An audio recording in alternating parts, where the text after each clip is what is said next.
Tapi sebelumnya saya ingin lihat semangatnya dulu. Ya, ini juga yang hadir di sekolah, yang hadir di studio ini, studio YPMJB untuk bisa memberikan semangatnya ya. Jadi kalau saya sampaikan semangat pagi, maka boleh jawab di chat juga yang di rumah ya. Pagi Allahu Akbar gitu ya. Oke, saya sampaikan sekarang biar kelihatan semangatnya baik yang di Zoom maupun yang dihadir di sini ya. Semangat pagi. Pagi. Masya Allah. Tepuk tangan dulu untuk kita semua ya. Baik. Ya, sudah kelihatan di sini ya. Saya juga pengen melihat juga bunda-bunda dan bapak-bapak semua yang hadir di Zoom ya. Semangatnya insya Allah ya. Baik, untuk selanjutnya saya persilakan kepada Ustadz Darlis untuk menyampaikan materi pada pagi hari ini mengenai refleksi sikap orang tua terhadap perkembangan anak. Kami persilahkan kepada Ustadz Darlis untuk menyampaikan. Ya, bismillahirrahmanirrahim. Assalamualaikum warahmatullahi wabarakatuh. Alhamdulillahirrahmanirrahim. Assalatu wassalamu ala asrafil anbiya mursalin wa ala alihi washabihi ajmain. Alhamdulillah, segala puji bagi Allah, para orang tua dan calon orang tua murid insan teladan ya, dari mulai SD, SMP sampai dengan PTM kita ya. Mudah-mudahan Allah SWT memberikan barokah dan rahmat dan barokahnya buat insan teladan para orang tua dan calon orang tua untuk senantiasa mengembangkan anak-anak kita menjadi anak-anak yang berguna ya. Karena ukuran pendidikan anak itu bagus atau tidak itu bukan seberapa pintar dia, bukan. Tapi seberapa soleh dia terhadap Allah Subhanahu wa Ta'ala. Ini catatannya. Tinggal nggak sedikit orang tua memandang perkembangan anaknya sering salah kaprah. Ya, sering salah kaprah. Mereka memandang anak-anaknya kalau nilainya bagus-bagus. Saya ingin tanya ke orang tua, jujur jawabannya. Ketika bagi rapot, ya, bagi rapot dulu waktu anak atau di SD, apakah sekarang di SMP? Waktu pas bagi rapot, buka rapot, nilai yang pertama dilihat, nilai mata pelajaran apa? Ayo bisa jawab. Agama. Hah? Matematika, Pak. Matematik, Putri itu. Pasti yang paling banyak jawaban adalah matematik. Bentar. Iya kan? Matematik yang dilihat.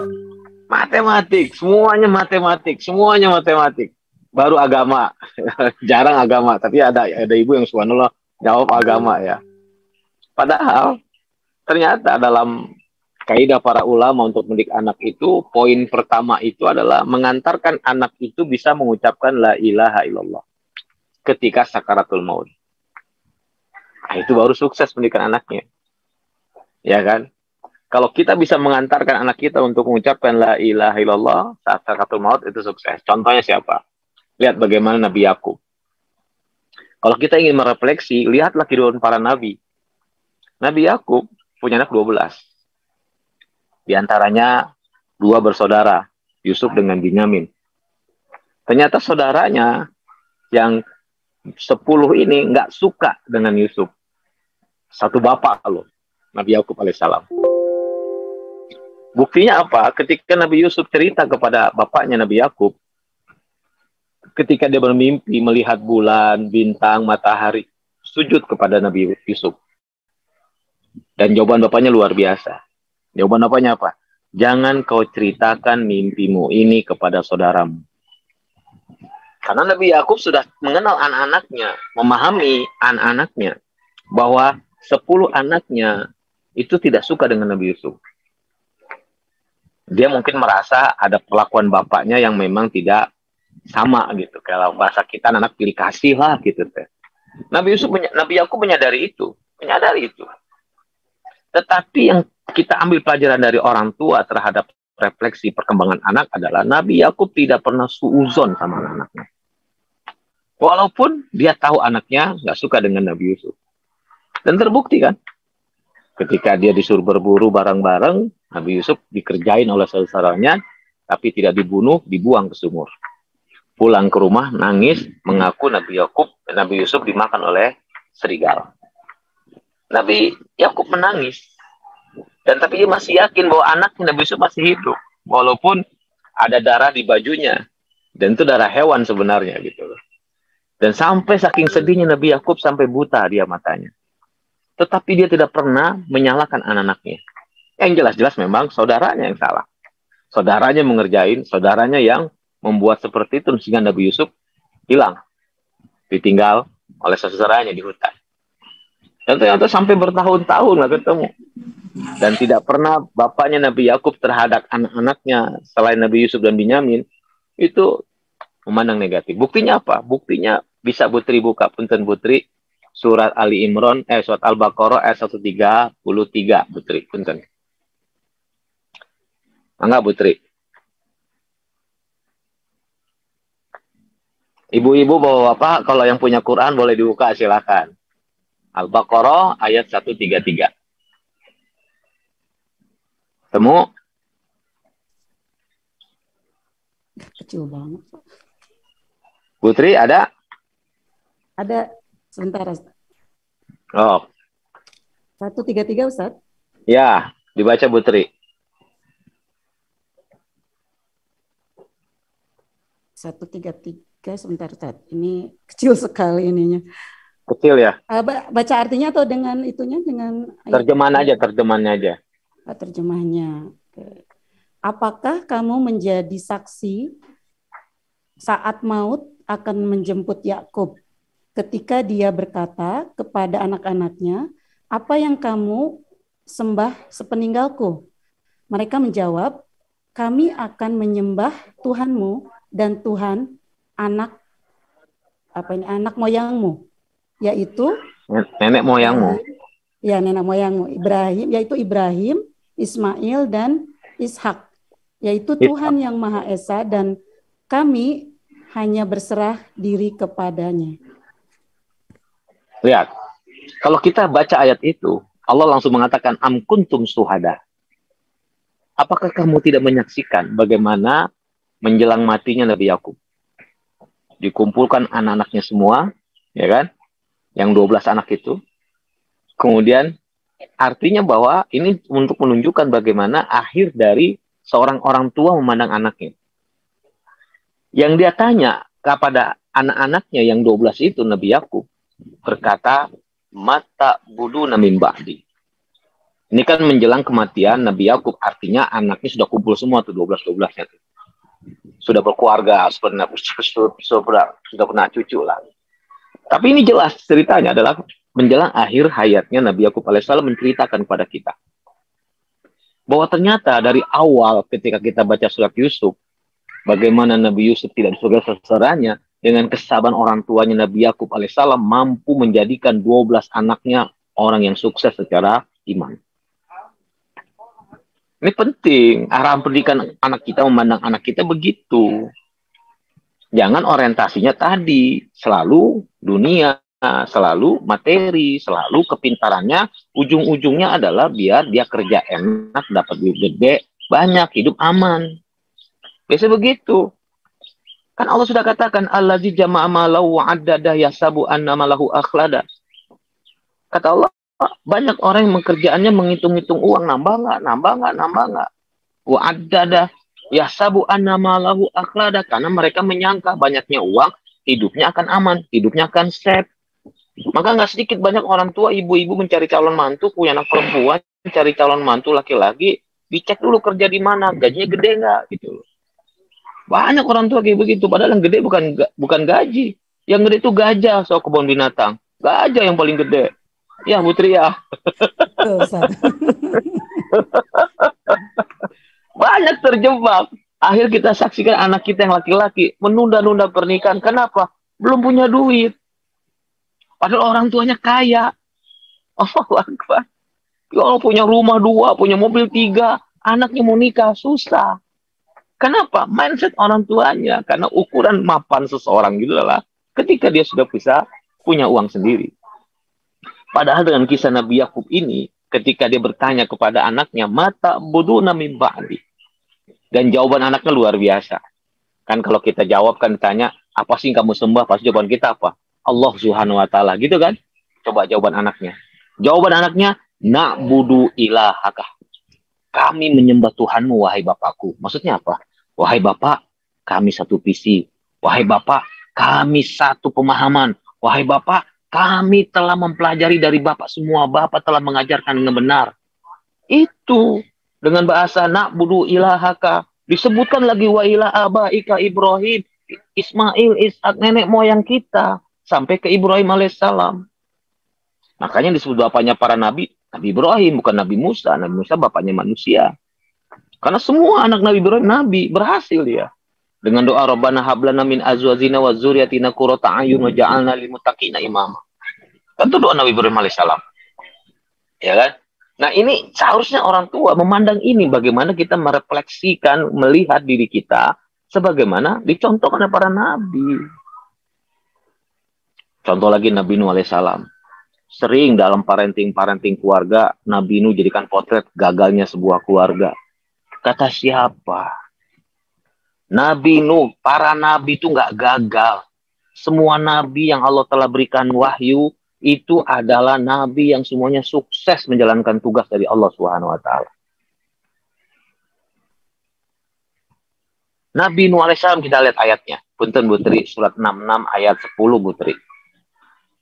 Terjemahannya dibaca.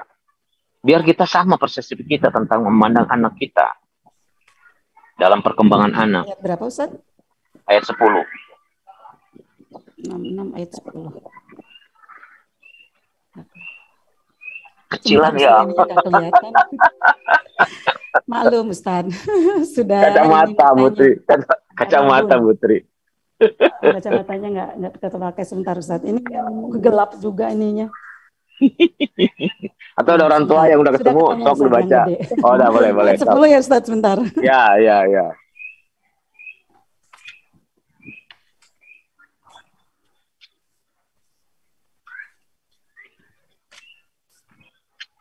Surat 66 ayat 10 ya. Biar ayah bunda ngelihat ayatnya langsung, biar ayah bunda baca langsung gitu. Ayah bunda, sok enggak. Ya, baik, surat At-Tahrim ayat 10 ya. Allah membuat perumpamaan bagi orang-orang kafir, istri Nuh dan istri Lut. Keduanya berada di bawah pengawasan dua orang hamba yang soleh di antara hamba-hamba kami. Berhenti Putri. Oh, di situ disebut Nabi Nuh sama Nabi Lut oleh Allah hamba kami yang soleh kan? Ya, betul. Ya, yang namanya hamba yang soleh itu orang sukses, orang gagal Putri. Sukses. Insya Allah sukses. Tapi kenapa banyak ahli parenting menyebutkan Nabi Nuh, Nabi Lut keluarganya gagal? Karena yang diajarkan Allah kepada kita dari orang tua sebasok Nabi Nuh dengan Nabi Lut bukanlah kegagalan itu. Kegagalan itu adalah hasil, itu urusan Allah. Kita perlu membuat target, perlu. Tetapi hasil tidaknya target itu terserah Allah. Karena Allah yang punya kehendak. Tugas kita menjalankan nggak peran kita sebagai orang tua yang dicontohkan oleh Nabi Nuh, Nabi Lut. Apa pelajaran Allah berikan kepada kita? Nabi Nuh, Nabi Lut itu mengajarkan kepada kita dari Allah adalah jangan pernah memandang anak kita itu gagal. Detik-detik terakhir Kan'an akan mati oleh air bah. Nabi Nuh masih sempat-sempatnya berdoa dengan satu harapan. Bisa jadi detik-detik terakhir Allah menurunkan rahmat, beriman anaknya, dan mati dalam keadaan beriman. Artinya Nabi Nuh mengajar kepada kita nggak pernah pesimis dia memandang dalam pendidikan anak. Ini penting buat orang tua, sehingga nggak ada istilah malin kundang, dikutuk sama orang tuanya itu. Durhaka kamu. Nggak pernah. Bahkan kita banyak broadcast beredar orang tua, ketika Imam Sudaisi cerita bagaimana kecilnya dia dulu, ketika ibunya bikin kue, lalu dia taburkan pasir di atas kuenya, ibunya marah. Marah ibunya doa, keluar kamu dari ruangan ini, keluar kamu, semoga Allah menjadikan kamu imam Masjid Haramain. Jadi sekarang, marahnya orang tua Imam Sudais mendoakan anaknya jadi imam Mekah, dan sekarang jadi imam Mekah. Beda dengan diurang di Sunda teh, ontohot, borokokok lah keluar bahasa nuk gitu teh. Ya, kadang-kadang emosi memang gitu. Kita pahami, makanya diajarkan oleh Allah kisah Nabi Nuh, kisah Nabi Lut, kisah Nabi Yakub yang endingnya sukses. Dengan mengatakan, apa yang kamu sembah selaku tiada? Jawabannya luar biasa. Na'budu ilahaka wa ilah abaika Ibrahim wa Ismail wa Ishaq. Ilahu wahid. Allah yang esa. Wa nahnu lahu muslimun, dan semuanya kami berserah diri kepada Allah SWT. Itu. Ini pengalaman aja saya cerita. Anak saya yang kedua, Putri kenal, karena memang murid Putri ya. Anak saya yang kedua. Di Luqmanul Hakim dulu Putri ya. Dia datang ke saya berdua sama uminya. Bilang, udah semester 5 kuliah. Tiba-tiba ngomong, Bi, mau berhenti kuliah. Sok. Banyak orang tua yang saya dengar cerita kayak begitu. Sebar waktu, lebar duit, tapi cun duit. Gitu. Banyak ungkapan itu, sehingga anak semakin mengeret. Padahal dia cerita itu, dia ingin cari solusi dari masalah yang dia hadapi. Dia berharap orang tuanya mendukung gitu. Cuman jawaban kita berdua kompak. Ya udah, kalau emang udah nggak mau kuliah nggak ada masalah, dan nggak ada istilah gagal, nggak ada. Apa yang saya telah keluarkan sebagai orang tua, biaya yang banyak, masuk kuliah segala macam, nggak pernah terpikir oleh saya itu sebagai sebuah kegagalan. Yang adalah itu investasi saya di masa lalu. Selesai. Ketika kita ikhlas menerima itu, pahala tuh dapat tuh. Karena nggak ada yang sia-sia. Kata Allah, la yatlikum min a'malikum syai'a. Allah nggak pernah menyia-nyiakan sedikit pun perbuatan baik kita. Sama ya'mal misqala dzarratin khairan yarah, wa ma ya'mal misqala dzarratin syarran yarah. Itu yang kita pegang. Nah, akhirnya terungkaplah dia, ternyata dia punya teman-teman yang nggak suka dia, cuman dia nggak punya kekuatan untuk mengatakan tidak pada teman-temannya. Solusinya ya hindari, solusinya ya pergi dari situ. Simpulannya nggak usah kuliah, berhenti, kan nggak akan ke kampus-kampus, nggak akan ketemu teman-teman yang kayak gitu-gitu. Itu intinya. Dan kita dukung. Dan subhanallah, tetap dia akhirnya apa? Lanjutin kuliah lagi deh. Itu lanjutin lagi, subhanallah. Pada apapun keputusan anak kita serahkan. Cuma kita tekankan kepada anak saya yang kedua itu, jangan pernah tinggalkan sholat, jangan pernah tilawah Quran ditinggalkan, tambah hafalan kalau bisa. Itu aja terus ingatkan. Karena tadi targetnya saya sudah paham bahwa ternyata pandangan kita terhadap anak adalah bagaimana mengantarkan anak kita menjadi anak yang soleh. Kan 3 hal yang nggak pernah putus, kata Allah. Kata Rasul, kata baginda. Ilmu yang bermanfaat, amal jariah, anak yang soleh. Tekanannya itu, menekankannya itu adalah anak yang soleh yang mendoakan orang tuanya. Anak solehnya. Cuman nggak sedikit para ustadz membahas doa anaknya gitu. Nggak, buat apa doa anak kalau dia nggak soleh? Nggak diterima doanya. Diterimanya doa itu kalau dia soleh. Ketika dia yakin dengan mantap, baru doanya dikabulkan oleh Allah SWT. Syarat doa diterima iman. Syarat soleh iman.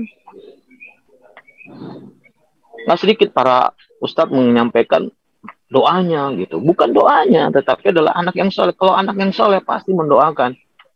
Doa itu nggak akan pernah lepas dari seorang anak yang soleh terhadap orang tuanya. Nah, bagaimana kita melahirkan anak yang soleh? Dan ternyata langkah awalnya adalah jangan pernah bersuuzon sama keluarga kita. Lihat kita. Bagaimana seorang Siti Asia.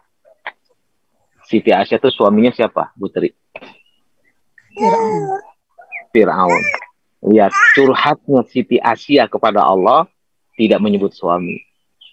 Karena suami itu bukan orang. Istri bukan orang. Anak bukan orang. Dia kedudukan yang harus kita jalankan sebagai amanah dari Allah. So. Makanya bahasanya Allah tadi dalam surat At-Tahrim ayat 10 tidak menyebut zaud. Tidak menyebut zaud, pasangan. Tetapi imroh. Wanita yang hidup bersama Lut. Wanita yang hidup bersama Nabi Nuh. Wanita. Tidak menyebut istrinya. Cuma diterjemahkan oleh dalam bahasa Indonesia di istri gitu. Padahal bahasa Arabnya imroh. Imroh atau artinya wanita. Istri mah zaud, pasangan. Gitu. Ini kalau kita perhatikan Allahu Akbar ya Allah ya Rabb gitu ya. Karena memang urusan asli urusan Allah, tugas kita jalankan tugas kita sebagaimana yang Allah amanahkan ke kita. Didik anak kita dengan baik, pandang anak kita. Makanya Ali bin Abi Thalib mengatakan, 7 tahun pertama anak la'ibuhum, ajak bermain. Lebih banyak bermainnya 7 tahun pertama, 0 sampai 7 tahun.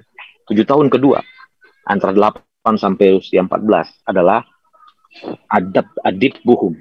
Ajari anak disiplin, ajari anak akhlak, ajari anak adab di situ. Adib buhum, kata Ali bin Abi Thalib. Dan 7 tahun ketiga berarti 15. Apa? Korib buhum. Jadikan dia kawan karib, jadikan dia setara dengan orang tua, sudah dewasa. Makanya usia dewasa kita tuh 15 tahun. Baliknya anak-anak 15 tahun, mimpi tidak mimpi bagi laki-laki, head tidak head bagi wanita, 15 tahun maka dia sudah mukallafun. Sudah balik. Sudah balik. Perlakukan dia sebagai orang dewasa. Kan enggak di kita. Usia 24 tahun, 23 tahun masih dianggap budak, kene, mencok orang Sunda. Dianggap anak-anak. Makanya yang terjadi ya begitulah. Secara biologis perkembangan anaknya normal, secara mental, secara psikologis lamban. Karena tidak diberikan ruang oleh orang tua, tidak diberikan kepercayaan oleh orang tua. Masih dianggap anak-anak kene sama orang tua. Akibatnya apa? Secara fisik dia normal, secara mental dia nggak normal. Apa yang terjadi? Penyimpangan seksual terjadi, perzinahan di luar terjadi. Secara fisik dia normal, tetapi secara mental dia nggak normal. Itu banyak yang terjadi. Kalau kita lihat kisah-kisah para ulama-ulama dulu, saum salaf, gitu kita saksikan bagaimana Imam Athaillah, Imam Imam Tantowi yang di Kuwait. Ini ternyata ceritanya dia, Dr. Supordowi, ulama besar juga cerita dia waktu kecil. Dia menikah usia 15 tahun. Bukan usianya, mentalnya setelah didik oleh orang tua sampai usia 15 itu mantap. Makanya para orang tua, ya bunda pun, dan kita tuh punya kewajiban mendidik anak laki-laki hanya sampai balik. Sampai dia balik, artinya sudah dewasa, dia seharusnya usia 15 tahun. Dan 15 tahun ke atas itu hukum sunnah mendidik anak laki-laki. Tapi kalau untuk anak perempuan, mendidik anak perempuan itu wajib sampai dia ikut suaminya, sampai dia menikah. Makanya Rasul mengatakan, barang siapa yang punya 3 anak perempuan, surga miliknya. Siapa yang 3 anak perempuan, didik dengan benar, sampai dibawa oleh suaminya, maka surga buat dia. Sampai sahabat berkata, 2 bagaimana Rasul? 3 kata Rasul. 2 ya Rasul, 3. 2 ya Rasul, 2 juga boleh mendapatkan surga. Bagi anak perempuan yang punya 2, dididik sampai benar, sampai soleha, sampai dibawa oleh suaminya, subhanallah. Kita harus paham ini. Bagaimana kita memandang anak kita, yang pertama dan utama, jangan pernah suuzon. Sampai kapan? Sampai kita mati. Maka keep smile memandang anak. Dari situ, kita akan diberikan oleh Allah ilham untuk bisa mendidik anak kita. Kenapa? Nggak selamanya anak orang tuanya juru dakwah, nggak selamanya anak jadi juru dakwah. Nggak mesti. Yang penting dia bisa mengucapkan la ilaha illallah saat sakaratul maut. Yang penting dia tidak meninggalkan sholat seperti perkataan Yakub pada anaknya. Mata budu namim ba'di. Apa yang kamu sembah selaku tiada? Nak budu ilahaka. Yang pertama tuh husnudzon kalau ini modal pertama. Yang kedua, yang ketiga akan Allah berikan ilham kalau kita sudah husnudzon. Lihat saja Allah bagaimana kisah Nabi Ibrahim alaihissalam. Nabi Ibrahim itu punya kebiasaan apa? Kebiasaan adalah ngajak makan bareng orang. Sampai rela jalan bermil-mil antara untuk ketemu orang supaya ngajak makan bareng. Nah, setelah dia bertemu dengan orang tua yang berusia 65 tahun diajak makan. Di tendanya disiapkan masaknya oleh Siti Sarah, dia siapin, kemudian dihidangkan. Ketika tiba-tiba suruh makan, orang tua yang usia 65 tahun itu tiba-tiba ngeluarin sesuatu, ngeluarin api. Dan dia menyembah api. Diusir oleh Nabi Ibrahim. Pergi kau. Aku mengundang kau makan bersama karena Allah. Engkau malah berbuat musyrik pada Allah. Pergi. Nggak jadi makan. Orang tua itu bingung. Tadi diajak, sekarang diusir. Udah pergi aja. Nah, ternyata ditegur oleh Allah Nabi Ibrahim. Ya Ibrahim, kau bertemu dengan baru sekali saja, hanya untuk sejam saja, kau langsung marah ketika apa yang dia lakukan. Aku tetap memberi rezeki dia selama 65 tahun, walaupun dia tidak menyembahku. Langsung Nabi Ibrahim mengajak orang tua itu dan mengajak lagi untuk makan, dan dia malu sama Allah SWT. Saya bingung orang tua itu. Ya kenapa? Ya karena Allah, Tuhanku telah menegurku begini. Wah langsung. Wahai anak muda, mulai hari ini aku beriman kepada Tuhanmu. Subhanallah. Allahu Akbar. Kisah yang luar biasa ya. Subhanallah. Langsung dia pindah. Langsung beriman pada Allah SWT. Bagaimana kasih yang Allah tidak pernah memberikan berprasangka buruk kepada hamba-hambanya yang selama pintu tobat masih ada, Allah akan menerima tobatnya mereka semua. Makanya kuncinya adalah sampai dengan sakaratul maut. Kalau sudah sakaratul maut, pintu tobat tertutup. Nah, kita sebagai orang tua memandang anak juga begitu. Sampai kita mati. Jangan pernah suzon. Yang kedua, yang ketiganya, itu Masya Allah. Bisa dibahas oleh para psikolog. Bisa dibahas oleh para trainer. Insya Allah lah. Tapi yang paling utama, jangan pernah memandang buruk anak kita. Semua adalah aset yang harus kita jaga. Sehingga kita mampu dimudahkan oleh Allah untuk mengantar anak kita bisa mengucapkan la ilaha illallah saat sakaratul maut. Walau alam bisawab, itu mungkin saya sampaikan. Ya, lebih kurangnya kita diskusi, mangga silakan. Saya kembalikan ke Putri. Assalamualaikum warahmatullahi wabarakatuh. Karena gini, intinya adalah kalau misalnya husnuzonnya bermasalah, maka pola pendidikan apapun nggak akan berhasil. Makanya kenapa kalau kita baca buku Seven Habits, ya kan, 7 kebiasaan manusia sukses, itu ternyata adalah dia berasangka dulu, membuat image-nya dia di akhirnya endingnya seperti apa, dan itu dia pegang endingnya. Itu endingnya apa? Kesuksesan. Nah, bagi juga kita, bagaimana Allah menganjurkan kepada kita, ya dalam pendidikan anak, kisah Nabi Nuh, kisah Nabi Lut, kisah Nabi Yakub, kalau kita lihat, kisah Fir'aun sekalipun. Lihat Siti Asia. Saat itu Fir'aun sedang membunuh semua bayi laki-laki, karena dia ada ramalan, bayi yang lahir akan menumbangkan kekuasaannya. Maka semua bayi yang laki-laki yang baru lahir dibunuh. Tiba-tiba istrinya datang, minta izin untuk memelihara bayi yang ditemukan di sungai. Bayinya laki-laki. Dalam kisahnya diizinkan nggak sama Fir'aun? Diizinkan nggak? Diizinkan. Padahal dia sedang membunuh semua bayi laki-laki, tapi diizinkan. Itu membuktikan bahwa Fir'aun sangat sayang dengan istrinya. Padahal istrinya beda keyakinan dengan Fir'aun. Siti Asia. Artinya Siti Asia bisa menempatkan dirinya di tengah kezoliman Fir'aun, dia tetap menjadi istri yang soleha buat Fir'aun. Ini suaminya bukan Fir'aun, baut, wahai, nggak patuh, wahai sama suami, tah. Otomatis ternyata ada seorang ustadz mengatakan, dia punya anak dididik susah, dia ngadu ke ustadz, saya punya anak susah dididik. Ditanya, kamu waktu nikah, ikhlas nggak punya suami kamu sekarang?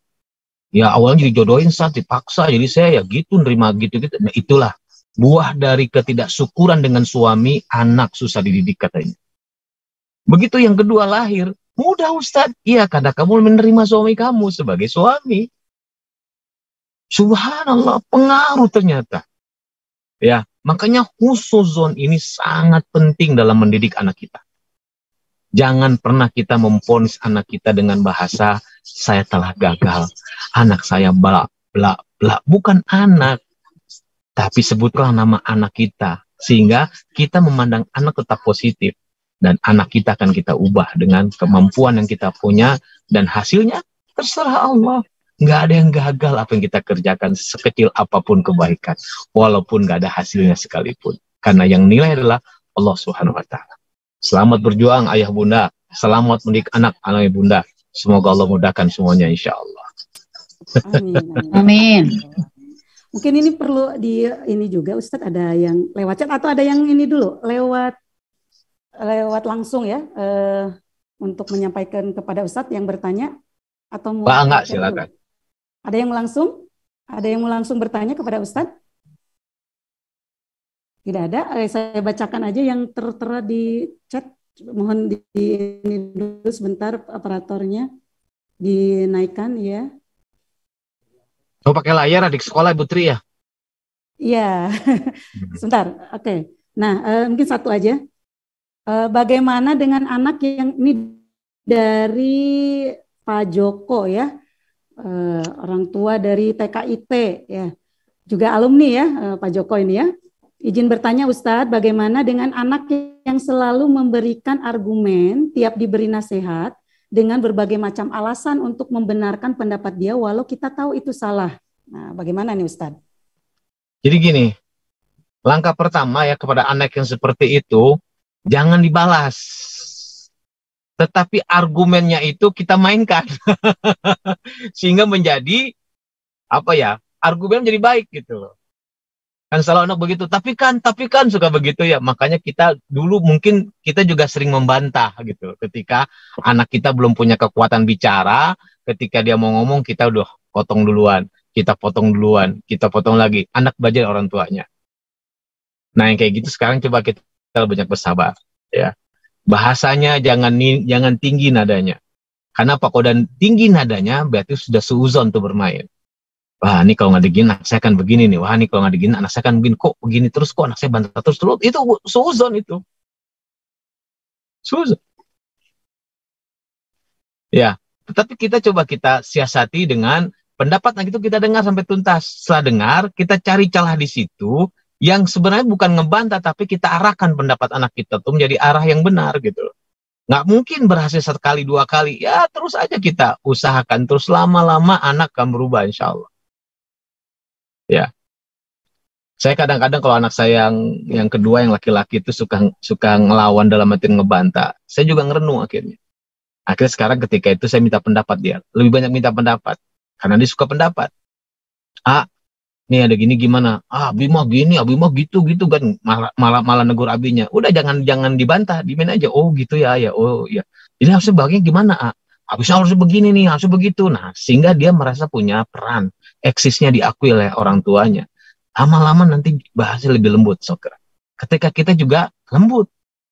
Karena begitulah reaksi itu akan sama dengan aksinya.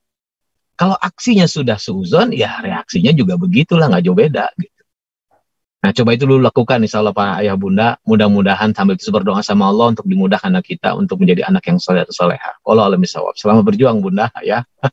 Ya, gitu. Ada lagi nih Ustadz. Ya. Alhamdulillah ya. Ini dari Ibu atau ya Ibu Usnul dari SDIT ya. Ini orang tua dari SDIT. Bismillah, izin bertanya. Proyek terbesar ortu adalah menghantarkan anak menjadi anak yang soleh. Apakah bentuk menghantarkannya adalah dengan memasukkannya ke anak ke pesantren atau boarding karena merasa nggak mampu mendidik di rumah, padahal bisa jadi anaknya merasa terpaksa. Nah ini perlu diluruskan pemahaman kita. Saya nanya ke Putri, di zaman Rasul ada pesantren nggak? Nggak ada Ustadz.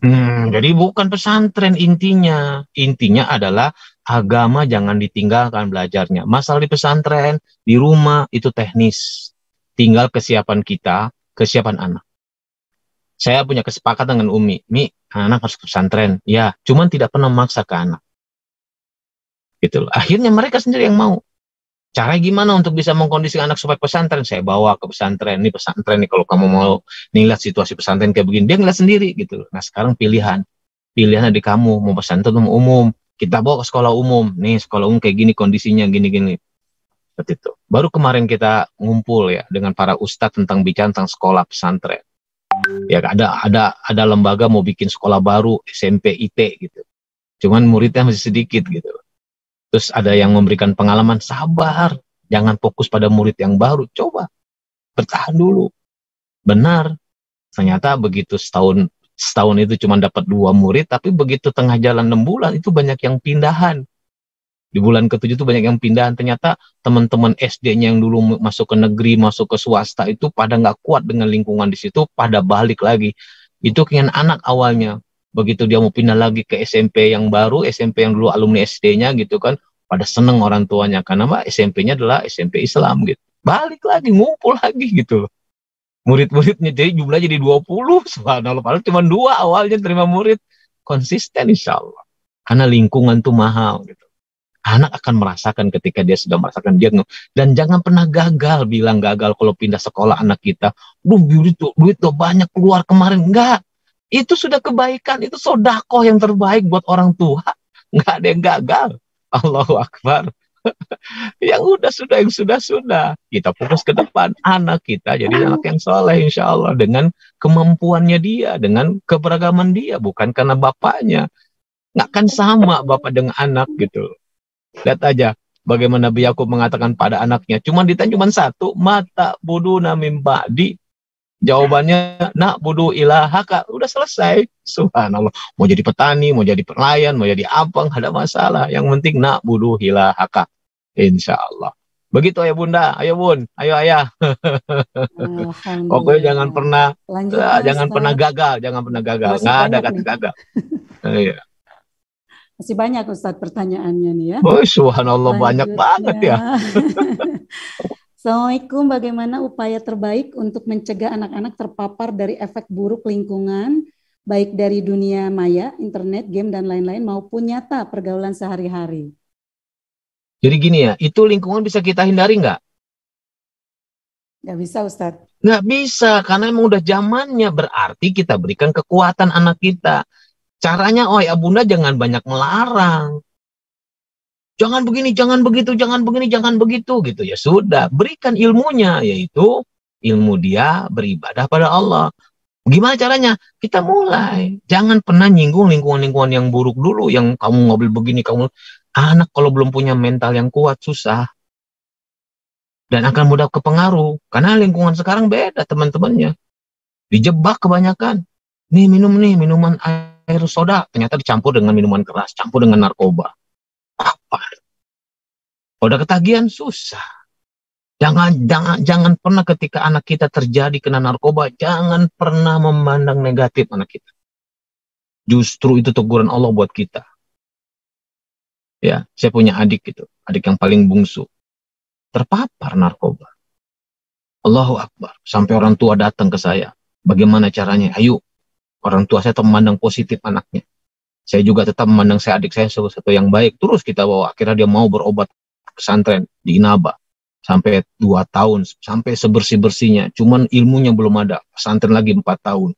Sampai dia akhirnya bisa menikah, bisa punya anak. Padahal kalau narkoba yang sudah injection, sudah suntikan, tuh nggak akan punya anak. Ternyata Allah berkehendak lain. Punya anak, punya istri. Dan ketika meninggal dunianya, itu habis sholat maghrib, dalam zikir, terdengar suaranya aneh-aneh. Pas kita lihat ke atas, ternyata dia sudah terlungkup. Sudah jatuh duduk sambil berzikir, tapi sudah ngomongnya udah nggak jelas. Kita bawa ke rumah sakit, ternyata paru-parunya sudah menghitam dan akhirnya meninggal dunia. Dan kita meyakini husnul khotimah. Kenapa? Ba'da sholat maghrib. Subhanallah, dari nggak bisa baca Quran sampai baca Quran. Awalnya kena narkoba yang cukup parah. Karena kalau narkoba parah itu semua saraf-saraf di otaknya itu tumpul. Tapi Allah berkehendak lain. Doa orang tua sayang luar biasa, nggak pernah putus asa terhadap anaknya. Sebandel apapun, seburuk apapun, tetap itu adalah anak yang bisa dirubah oleh Allah. Itu yang paling penting tuh. Makanya yuk kita bangun iman anak kita. Nggak usah kita takut dengan lingkungan yang ada. Kalau anak kita iman udah bagus, insya Allah. Ketika ada terjadi sesuatu dia ketemu, maafkan, kemudian kita perbaiki. Maafkan, kita perbaiki. Maafkan, kita perbaiki. Gitu seperti itu. Insya Allah anak tuh akan betah di rumah. Tidak lagi ada istilah broken home. Kenapa? Ternyata ayah ibunya mendukung dia. Apapun terjadi tetap mendukung dia. Itu penting ayah bunda. Itu penting ayah bunda. Ya, itu. Insya Allah ya. Satu lagi aja Ustadz ya, pertanyaan Bukan, masih ini banyak. jadi nggak kuat dada saya. Emosi. Satu lagi ya Ustadz ya. Assalamualaikum, salam silaturahim Ustadz. Saya dari Ortu SDIT Insan Teladan dari Pak Asep Kurniawan ya. Saya ingin bertanya terkait bagaimana refleksi sikap seorang ayah terhadap perkembangan anak laki-laki. Bagaimana saja metode pengarahan terhadap anak laki-laki sesuai dengan takaran usianya. Yang pertama ya, tadi kan Albina itu sudah mengatakan ya, 7 tahun pertama ajak bermain. Karena orang tua yang sibuk punya waktu untuk bermain. Wajar akhirnya anak main game yang online Kenapa? Ayahnya nggak ada. Banyak main game. Kalaupun mungkin online ayahnya hadir, bisa kita arahkan main gamenya, betul tidak? Di tahun 7 tahun yang kedua, ajak anak-anak adab. Nah, ketika di rumah, walaupun waktu orang tua nggak banyak, terutama ayah, maksimalkan menanamkan nilai-nilai kelaki-lakian, maksimalkan kemaskulinan kita tunjukkan di anak laki-laki kita. Diajak, di waktu yang sangat sedikit pun kita maksimalkan. Kalau bilang capek, anak juga capek sebenarnya. Dan kita capek-capek buat anak kan, makanya anak minta waktu, berikan waktunya. Dan kita harus fokus itu walaupun cuma sedikit, yang disebut dengan efektivitas waktu yang ada. Maksimalkan. Makanya kadang-kadang di rumah saya tuh begitu sama keluarga, uminya capek, nggak usah masak, ya nggak usah masak, ya dibikin simple. Ganti baju mie, bawa anak ganti baju. Kita makan di luar, walaupun cuma nasi goreng 2 bungkus, makan rame-rame. Itu beda suasananya. Beda. Karena juga lihat dompetnya juga sih kita gitu, kok dompetnya banyak, duitnya banyak, restoran gaya, woy. Ternyata duit cuma 30.000, nasi goreng 3 bungkus cukup. Tapi kebersamaan tuh dapat gitu. Di situ kita ngobrol sama anak, tanamkan gitu. Subhanallah. Masalah hasilnya kita berdoa sama Allah. Karena Allah yang menentukan hasilnya. Kita berdoa, jangan pernah bosan. Kita berbuat gitu. Kebaikan yang repot, rencana nggak ada, perbuatan nggak ada, runyam itu namanya. Bikin rencana, lakukan, gagal. Bikin rencana, lakukan, gagal. Bikin rencana, lakukan. Terus begitu, memang itu tugas kita. Makanya mereka sabar dalam ketidakbenaran. Makanya kita nggak sabar dalam kebenaran ayah bunda. Mereka nggak sabar dalam ketidaktahuan. Makanya kita nggak sabar dalam ketahuan kita ayah bunda. Halo ayah bunda, assalamualaikum ayah bunda. Ayolah ayah bunda. Waalaikumsalam. Nggak apa-apa capek ayah bunda. Masuk neraka juga capek ayah bunda. Mending capek masuk surga. Bener tuh? Laras. Halo, 100% Ustaz setuju. Masya Allah ya. Jadi sebetulnya mah kalau kita perhatikan kayaknya masih banyak yang belum puas ya dengan waktu yang terbatas bertemu dengan Ustadz ya yang luar biasa ya pencerahannya pada pagi hari ini. Tapi mungkin insya Allah ya di lain kesempatan kita akan bisa bertemu kembali mudah-mudahan. Offline, pokoknya offline Putri, offline. Offline ya. Kalau sudah diizinkan untuk berkumpul insya Allah. Iya ya, betul. Offline. Enggak paling tidak pengisinya offline lah gitu. Ya betul. Nanti Ustadz yang hadir ke sini ya insya Allah. Ya siap insya Allah siap. Ya, bawa abang udah kangen sama Insel teladan cina. Sebelum kita tutup mungkin saya juga ingin meminta kepada Ustadz dan ibu bunda-bunda ayah-ayah semuanya. Tetap di sini dulu, kita nanti akan ada sesi foto bersama, tapi sebelum kita sesi foto, saya ingin meminta kepada Ustadz Darlis untuk memanjatkan doa supaya kita semuanya bisa lebih lega mungkin ya, bisa lebih mendoakan kepada putra-putrinya. Enggak Ustadz? A'udzubillahi minasyaitonirrajim. Bismillahirrahmanirrahim. Alhamdulillahirabbil alamin, arrahmanirrahim, maliki yaumiddin. Iyyaka na'budu wa iyyaka nasta'in. Ihdinas siratal mustaqim. Siratal ladzina an'amta 'alaihim ghairil maghdubi 'alaihim waladdallin. Hamdan syakirin, hamdan na'imin, hamdan yuafi ni'mahu yukafi mazidah. Ya Rabbana lakal hamdu kama yanbaghi li jalali wajhika 'azimi sultanik. Radina billahi rabba wa bil islami dina wa bi Muhammadin nabiyya wa rasula. Allahumma salli ala Sayyidina Muhammadin wa ala alihi wa sahbihi wa ansarihi wa junudihi wa man tabi'ahu bi ihsani ila yaumiddin. Ya Allah, ya Rahman, ya Rahim. Sesungguhnya Engkau Maha mengetahui bahwa kami ini berkumpul, ya Allah, dalam acara Zoom ini, ya Allah, antara orang tua murid maupun calon orang tua murid, ya Rabbana, di insan teladan ini, ya Allah. Maka, ya Allah, kami mohon kepadamu dengan kebesaran nama-namamu yang telah Kau ajarkan kepada kami melalui firman-firman-Mu, melalui Nabi-Mu, ya Rabbana. Ya Allah, mudahkanlah kami untuk mendidik anak-anak kami jadi anak-anak yang soleh dan soleha, ya Rabbana. Tanamkanlah ke dalam jiwa-jiwa kami para orang tua, ya Allah, ketakwaan dan kepasrahan terhadap keputusan-Mu, ya Allah. Kami hanya bisa mengamalkan yang telah Kau ajarkan melalui nabi-nabi kami, ya Rabbana. Ya Allah, mudahkanlah kami untuk mendidik anak kami jadi anak-anak yang senantiasa berbakti kepada orang tuanya, berbakti kepada keluarganya, berbakti kepada agamanya, berbakti kepadamu, ya Rabbana, dan menjadi kebanggaan Nabi kami di padang mahsyar nanti, ya Rabbana. Ya Allah, kami mohon kepadamu, teguhkanlah hati kami, kokohkanlah hati kami dalam menerima keputusan apapun yang Kau berikan kepada kami, kepada keluarga kami, ya Allah. Karena kami yakin, seyakin-yakin, ya Allah, Engkau telah mengajar kepada kami bahwa Engkau tidak akan pernah menzolimi hamba-hambamu yang beriman, ya Rabbana. Maka, ya Allah, mudahlah kami untuk beriman kepadamu, ya Allah. Mudahkanlah keluarga kami untuk beriman kepadamu, ya Allah. Sebagaimana Engkau janjikan kepada kami, ya Allah. Walladzina amanu wa tabathum zuriyatuhum biimanin alhaqna bihim zuriyatahum. Dan orang-orang yang beriman serta anak cucu mereka yang mengikutinya dengan keimanan akan kami kumpulkan di surga dengan anak cucu mereka. Ya Allah, jadikanlah kami bagian dari mereka, ya Allah. Jadikanlah kami bagian dari mereka, ya Allah. Jadikanlah kami bagian dari mereka, ya Allah. Rabbana atina fid dunya hasanah wa fil akhirati hasanah wa qina adzabannar. Subhana rabbika rabbil izzati amma yasifun. Wassalamun alal mursalin. Walhamdulillahirabbil alamin. Assalamualaikum warahmatullahi wabarakatuh.